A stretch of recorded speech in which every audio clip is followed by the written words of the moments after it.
Bonjour, je vais vous présenter la correction de l'exercice numéro 48, page 145, du chapitre 6 qui porte sur les molécules organiques.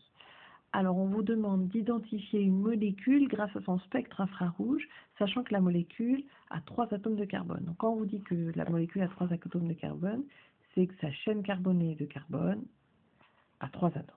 D'accord, 3 atomes de carbone et qu'il n'y a pas d'autres atomes de carbone. Alors, on vous demande la formule semi-développée. Semi-développée, ça veut dire qu'on ne va pas représenter les liaisons entre les carbones et les hydrogènes. Et on nous demande de voir ce qui correspond à ce spectre. Alors, donc on a un spectre qu'il faut étudier. Si on nous demande la formule semi-développée et qu'on nous donne la chaîne carbonée, c'est qu'on cherche à savoir, et a fortiori avec le spectre infrarouge, quelles sont les fonctions de cette molécule. C'est avec les fonctions de la molécule qu'on peut la reconnaître par infrarouge, d'accord?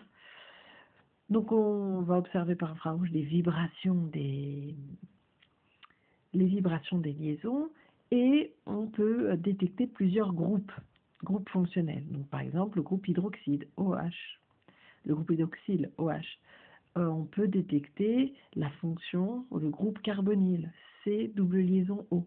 On peut détecter une liaison C simple liaison O. Donc on peut les distinguer. Vous voyez que ça ne vibre pas à la même fréquence, donc pas à la même longueur d'onde, donc pas au même nombre d'ondes. On vous donne comme indication dans ce tableau qui est au début des énoncés ou qu'on vous donnera toujours, on vous donne une description de la bande, si elle est large ou fine, et son intensité, si elle est forte ou si elle est moyenne ou faible.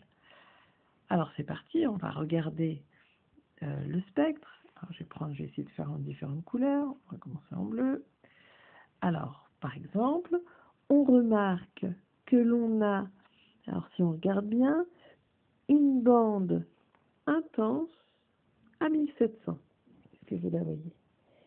Ici, une bande intense à 1700. Une bande intense à 1700, c'est caractéristique des doubles liaisons CO. D'accord? Vous voyez ici, c'est double liaison O. Aldéhyde, cétone ou carboxyle. Ensuite, on remarque aussi très nettement une bande intense à 3000.